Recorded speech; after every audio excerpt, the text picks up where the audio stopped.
감사절을 맞아 드린 성가대 웅장한 찬양, 큰 은혜의 시간이었습니다. 오늘 우리가 기쁨으로 추수감사 주일을 맞이합니다. 우선 우리의 삶을 날마다 풍성한 은혜의 삶으로 인도하시는 하나님께 감사와 찬양과 영광을 드립니다. 가을이 점점 깊어지면서 주변의 삶의 모습들이 점점 가을색으로 변하고 있는 것을 보게 됩니다. 이 아름다운 계절에 우리가 하나님 앞에 드린 찬양처럼 깊은 감사를 드림으로 인해서 우리의 삶이 신앙적으로 더 풍성하고 그리고 더 빛나게 되기를 간절히 바라겠습니다. 오늘은 추수감사 주일을 맞아서 성경에서 말하는 감사가 무엇인지, 감사가 갖는 어떤 깊은 신앙적인 의미가 무엇인지를 함께 생각해 보려고 합니다. 한 3, 4년 전에 코비드가 처음으로 퍼졌을 때에 우리가 이런 식으로 함께 만나서 대면으로 예배를 드리지 못했죠.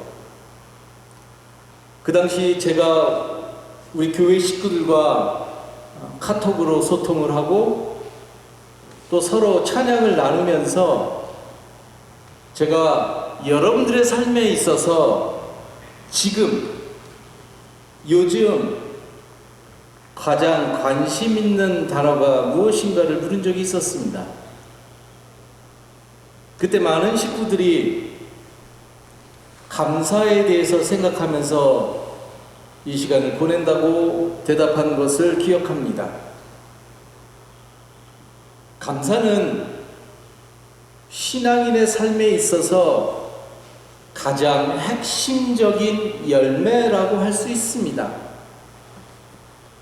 우리들이 일상의 삶에서 감사를 제일 많이 생각하게 된다라고 할 만큼 우리들의 신앙인의 삶하고 절대로 떨어질 수 없는 단어가 감사라는 단어입니다.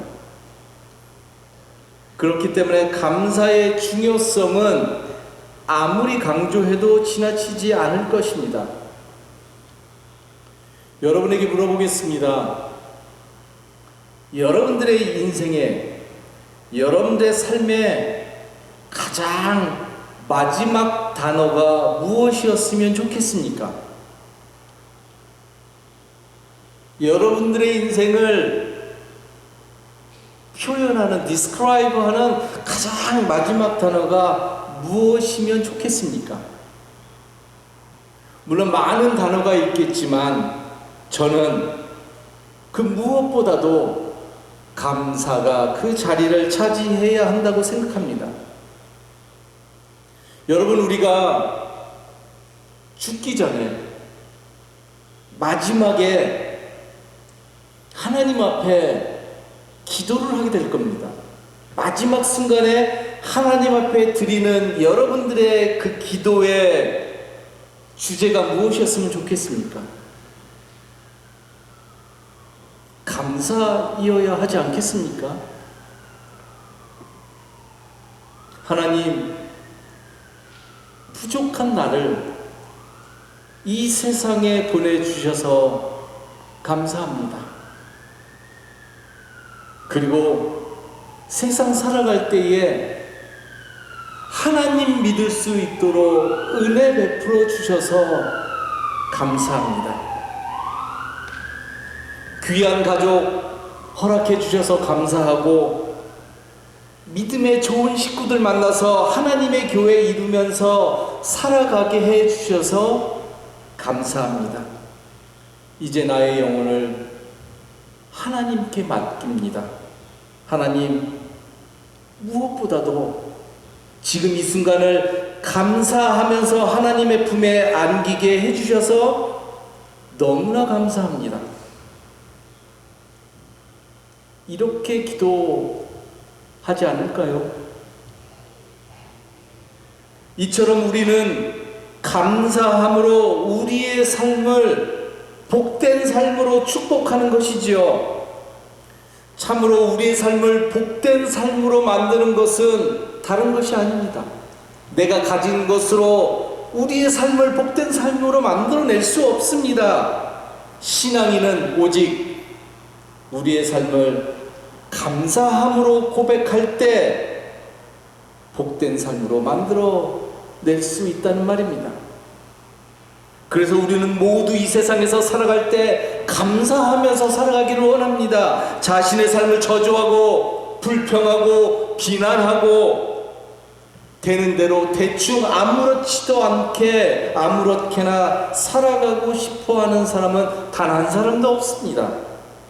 부족한 인생이지만, 연약한 인생이지만 그 삶을 의미 있게 살아내고 싶고 또 감사함으로 그 삶을 채우고 싶은 깊은 소망, 깊은 열망, 깊은 바람이 우리 모두에게 있는 것이지요.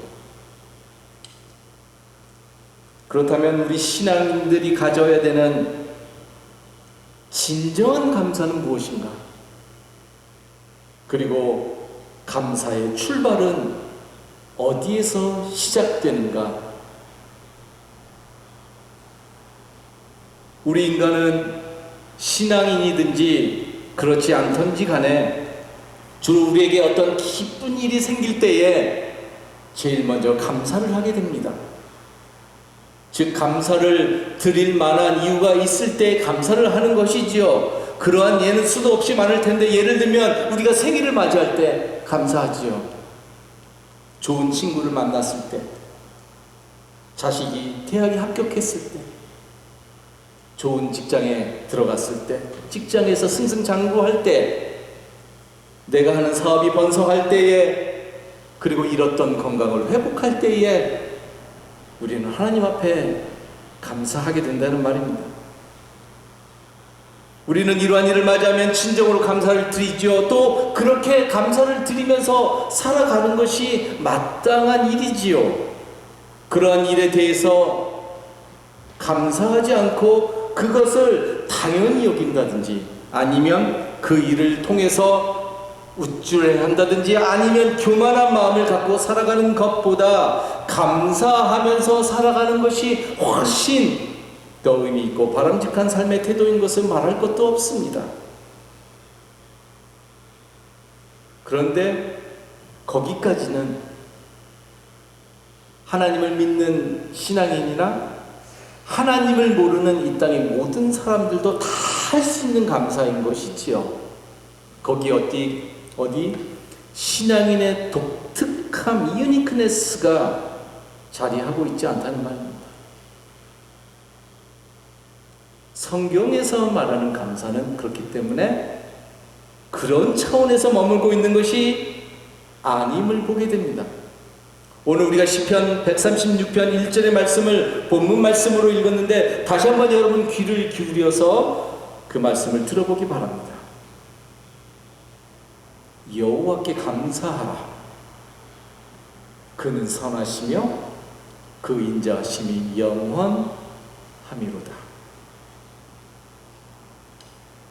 이 말씀은 감사가 진정으로 무엇인지, 그리고 감사의 출발이 무엇이어야 하는지를 오늘을 살아간 우리들에게 분명히 보여주고 있는 아주 중요한 말씀인 것입니다. 여러분, 우리가 하나님께 감사해야 되는데, 성경은 하나님이 우리에게 무엇을 주시기 때문에 감사하라고 말하고 있지 않다는 사실입니다. 성경에서 감사는 나의 상황과는 별로 상관이 없다는 사실에 우리가 놀라게 됩니다. 즉, 우리에게 어떠한 감사할 만한 일이 생겼기 때문에 그 일로 그래서 너희들은 이 땅에서 감사하면서 살아가야 한다 라고 성경이 이야기하고 있지 않습니다. 감사는 우리의 마음의 어떤 만족이나 어떤 충족에 기인하고 있는 것이 아니라는 것이지요. 대신에 우리가 감사해야 되는 이유는 하나님이 선하시기 때문에, 하나님의 변함없는 사랑이 영원하기 때문에, 그리고 그분의 인자하심이 영원하기 때문에 하나님 앞에 감사하라는 것입니다. 그러니까 감사는 우리들의 삶의 상황이나 우리들의 삶의 조건이 어떠한가로부터 출발하는 것이 아니라 하나님이 누구인지를 아는 것에서부터 출발해야 한다라고 말해주고 있는 것이지요. 즉 하나님이 진정으로 누구인지를 알게 되면, 그래서 우리의 마음속 깊은 곳에서부터 하나님에 대한 신앙이 싹트고 하나님에 대한 신앙이 깊어지게 되면 우리는 삶에서 자연스럽게 감사를 드리게 되는 삶으로 세상에서 살아가게 된다는 말입니다. 그래서 감사는 한마디로 말하면 신앙의 일인 것입니다. 그러므로 우리가 신앙생활을 통해서 제일 중심적으로 그리고 집중적으로 해야 되는 일은 하나님을 제대로 알고 하나님을 온전하게 경험해 가는 것입니다. 우리가 전심을 다해서 하나님을 알아가면 알아갈수록 우리에게 하나님에 대한 믿음이 더 새롭게 생기게 되고, 하나님에 대한 믿음이 더 새롭게 생기게 되면 거기에 비례해서 우리의 삶 자체가 감사함으로 채워지는 인생이 된다는 말이지요. 나의 삶의 상황이 바뀌기 때문에 내가 감사하는 인생으로 살아가는 것이 아니라 하나님을 알아가는 인생이 이 땅에서 진정으로 감사의 삶을 살아가게 된다는 말입니다. 우리에게 생기는 믿음이 어떠한 믿음인가 하면 선하시고 인자하신 하나님께서 우리를 끝까지 인도하실 것이라고 하는 근본적인 믿음이 우리에게 생긴다는 말입니다. 어떠한 상황 가운데서도 하나님의 선하심과 인자하심이 우리와 함께한다는 절대적인 믿음, 절대적인 신앙, 절대적인 신뢰가 생긴다는 말입니다. 우리가 힘든 일을 경험한다고 해도 안 겪는 사람 아무도 없지요. 힘든 일을 경험한다고 해도 하나님의 사랑은 우리를 절대로 포기하지 않는다는 그런 믿음이라는 말입니다. 바로 그러한 믿음의 근거에서 우리의 감사가 하나님 앞에 고백되어진다는 말입니다. 감사는 다시 한번 말씀드리지만 세상 사람들이 생각하는 것과는 달리 우리들의 삶의 상황에서 나오는 것이 아니라 하나님을 경험하는 데서 나온다는 말입니다. 성경에서 말하는 감사는 삶의 조건이 충족되어진 상태에서 나오는 차원이 아니라 하나님이 누구인지를 경험하는 차원에서 출발하는 것임을 기억하기 바랍니다. 그래서 하나님을 경험하는 사람들은 놀랍게도 그들의 삶이 인간적인 기준으로 보면, 사람의 눈으로 보면 말할 수 없이 열악하고 비참한 가운데 있었지만, 그러나 그들은 그러한 상황 가운데서도 한결같이 하나님을 향해서 기쁨의 감사를 기도했던 것을 보게 됩니다. 기쁨의 감사를 드렸던 것이죠. 이러한 신앙의 차원에서 깊은 감사의 삶을 살아낸 대표적인 인물은 아마도 하박국 선지자일 것입니다. 하박국 선지자는 하박국서 3장 17절 18절에서 이러한 놀라운 고백을 드리고 있습니다. 비록 무화과 나무가 무성하지 못하며 포도나무에 열매가 없으며 감람나무에 소출이 없으며 밭에 먹을 것이 없으며 우리의 양이 없으며 외양간에 소가 없을지라도 나는 여호와로 말미암아 즐거워하며 나의 구원의 하나님으로 말미암아 기뻐하리로다. 여러분, 너무 유명한 말씀이기 때문에 굳이 따로 설명이 필요 없으리라 생각합니다. 하박국의 삶의 상황이 여러분 감사를 드리고 기쁨을 느낄 수 있는 상황이 아닌 것이지요. 인간적으로 생각해보면 너무나 불쌍하고 너무나 가진 것이 없습니다. 소출이 없어서 먹을 것이 없다고 말합니다. 그래서 그는 손에 가진 것이 아무것도 없었습니다. 그럼에도 불구하고 그는 좌절하거나 실망하거나 우울해하거나 비관하지 않고 여호와로 말미암아 즐거워하고 하나님으로 말미암아 기뻐한다고 고백하고 있는 것입니다. 여러분, 어떻게 해서 이것이 가능할까요? 어떻게 해서 이게 가능할까요? 신약 성경에서 나오는 사도 바울도 비슷한 것을 고백하고 있음을 보게 됩니다. 빌립보서 4장 4절에 바울은 주 안에서 항상 기뻐하라. 내가 다시 말하노니 기뻐하라고 말합니다. 또 같은 성경책 1장 4절에서 바울은 이렇게 말하고 있습니다. 나는 여러분들을 생각할 때마다 나의 하나님께 감사를 드립니다. 여러분, 바울은 항상 기뻐하라고 말합니다. 바꿔 말하면 바울은 항상 기뻐하는 삶을 살았다는 것이겠죠. 자기도 그렇게 살지 못하면서 우리에게 항상 기뻐하라고 말할 수 없기 때문에 그러합니다. 그리고 더 나아가서 그는 하나님 앞에 감사를 드리고 있는데, 어떠한 감사를 드리고 있는가 하면 바울은 빌립보 교회 식구들을 생각할 때마다 감사한다고 고백을 드리고 있습니다. 여러분, 우리가 일상의 삶을 살아갈 때에 나의 일이 아니라 다른 사람을 생각하면서 그 사람을 생각할 때마다 하나님 앞에 감사합니다라고 기도하는 사람이 이 땅에 몇 명이나 있을까요? 내가 누구를 떠올릴 때마다 하나님, 그 사람으로 인해서 감사합니다.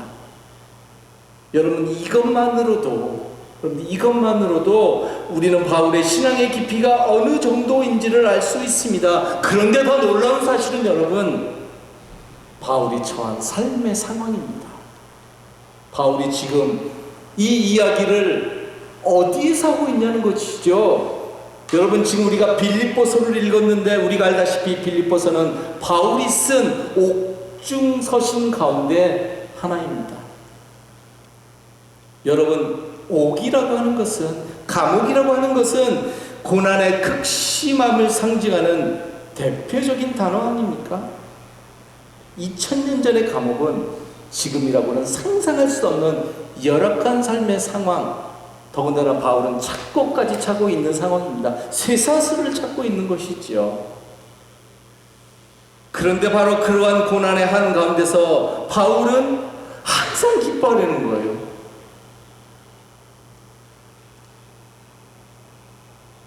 빌립보 교인을 생각할 때마다 바울은 그리고 감사의 마음을 잃지 않았다는 겁니다. 그런데 그 상황에서 어떻게 남을 생각할 수가 있을까요? 그 상황에서 어떻게 남에 대한 기도가 나올까요? 자기는 쇠사슬을 차고 있는 그 차디차디 그 옥중에서 말이지요. 놀라운 일이 아닐 수 없는데, 여러분, 도대체 이러한 일이 어떻게 가능한 것일까요?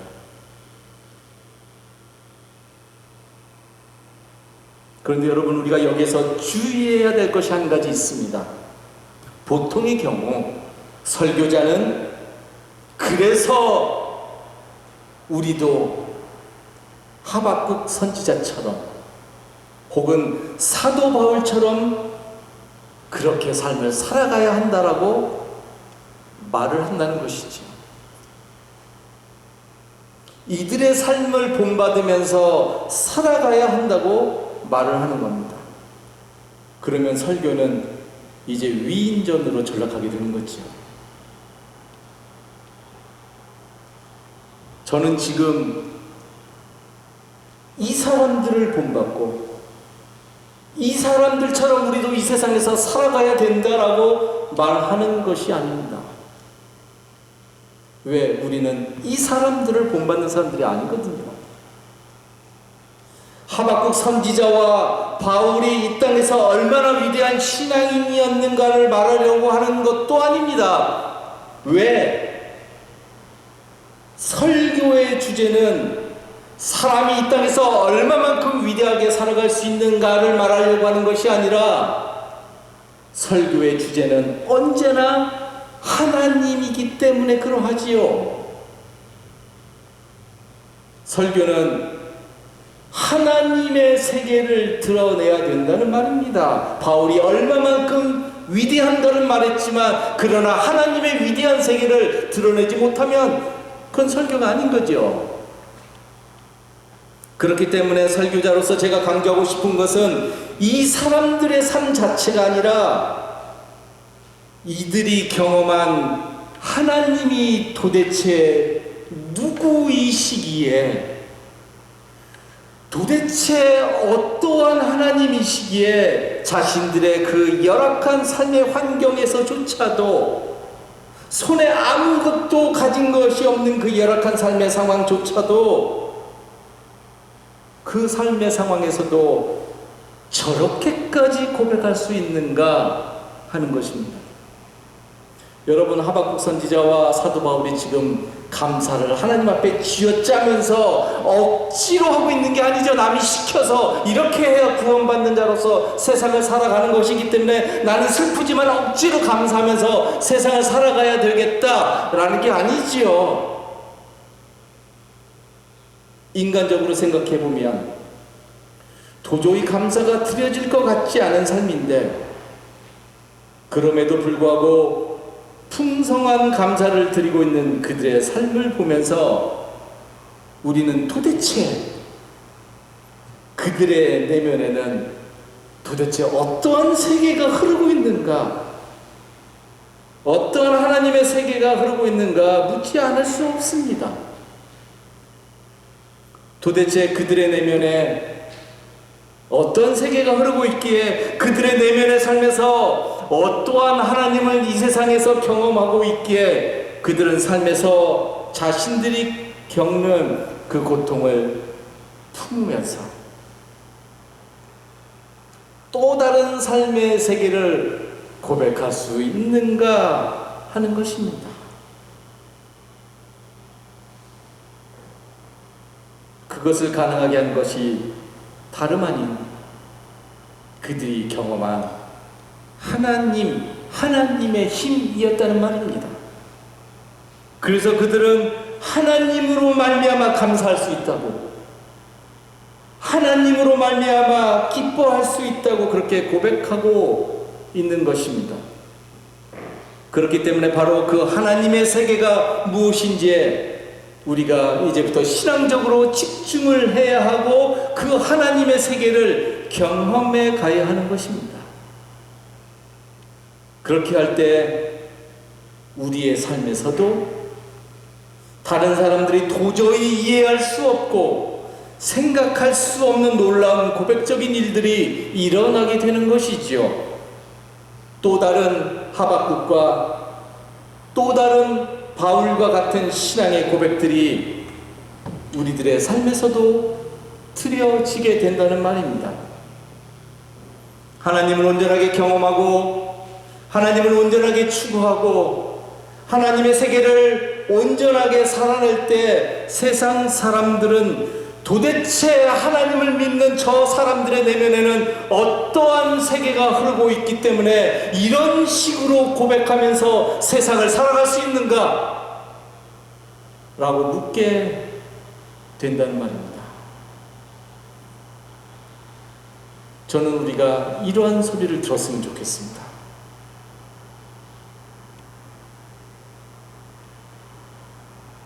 그들이 그렇게 묻게 될 때 하나님의 살아계심은 굳이 말할 필요가 없죠.